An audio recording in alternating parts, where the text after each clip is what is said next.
মৰাণৰ খলিহামাৰী চেতিয়া গাঁৱৰ প্ৰায় ৪৫গৰাকী মহিলাই কৃষি কৰ্মৰ জৰিয়তে দেখুৱাইছে অসমীয়াগিৰি। প্ৰায় ১৫০ বিঘা মাটিকালিত বিভিন্ন শাক পাচলিৰ খেতি কৰি বছৰেকত ১ৰ পৰা ৩ লাখ টকা উপাৰ্জন। সময়ৰ পৰিৱৰ্তনৰ লগে লগে মানুহৰ জীৱন প্ৰণালীও সলনি হ'ব ধৰিছে। এনে পৰিৱৰ্তনশীল সময়ত পুৰুষ মহিলা উভয়ে সকলোৱে সমানে কৰ্মত নিয়োজিত হৈ স্বাৱলম্বিতা হোৱাৰ লগতে পৰিয়াল পোহপাল দি আহিছে।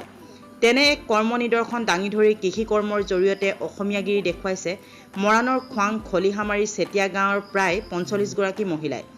খোৱাং বুঢ়ীদিহিং নদীৰ এৰাসুতিৰ চাপৰিত প্ৰায় ১৫০ বিঘা মাটিকালিত তিনিটাকৈ আত্মসহায়ক গোটৰ প্ৰায় ৪৫গৰাকী মহিলা সদস্যাই বিভিন্ন শাক পাচলিৰ খেতিৰ জৰিয়তে বছৰেকত প্ৰতিটো গোটেই প্ৰায় ১ৰ পৰা ৩ লাখ টকা উপাৰ্জন কৰি এক অন্যান্য কৰ্ম নিদৰ্শন দাঙি ধৰিছে।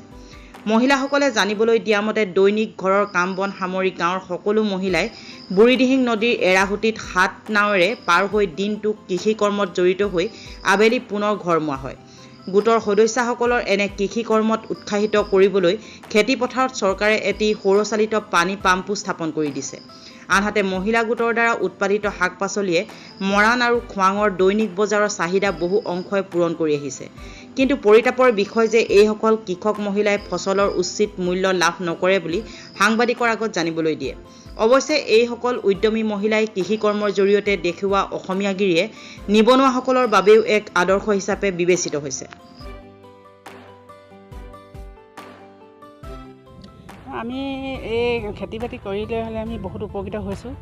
আমি চব ফালৰ পৰা খেতিয়ে আগবাঢ়ি আছোঁ। এতিয়ালৈকে একো আমি ব্যৱহাৰ পোৱা নাই। খালি মহামাৰীৰ পৰাহে আমি আমাৰ শাক পাচলি অকণমান মানে কমটি ৰেটত আমি বিক্ৰী কৰিবলগীয়া হৈছে।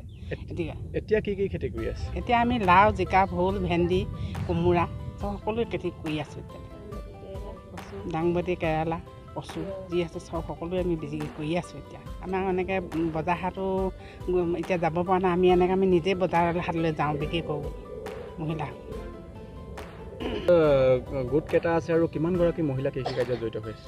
আমাৰ গোট 3টা আছে ইয়াত আমাৰ চেতিয়া গাঁৱত। তাৰে আমি 45গৰাকীমান মহিলা ইয়াত হেৰি হৈ আছোঁ, কামত জড়িত হৈ আছোঁ।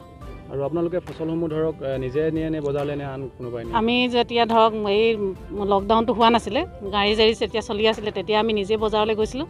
এতিয়া যেতিয়া লকডাউনটো আৰম্ভ হৈ গ'ল, তেতিয়াৰ পৰা কিন্তু আমি বজাৰলৈ যাবলৈ ঘৰৰ পৰা বেপাৰী আহি বস্তুটো লৈ যোৱাৰ কাৰণে আমি উচিত দামটো পোৱা নাই।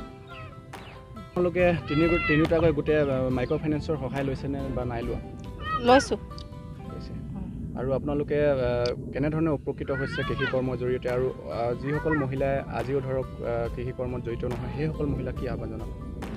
তেওঁলোককো কওঁ যে ধৰক মাইক্ৰ' ফাইনেন্সৰ বা যেনেকৈ হ'লে তেওঁলোকে ঋণ লৈছে, তেওঁলোকে যেন তেনেকৈ কৰি মানে উপকৃত হয়, সেই ঘূৰাব পাৰে, তাকে কামনা কৰোঁ।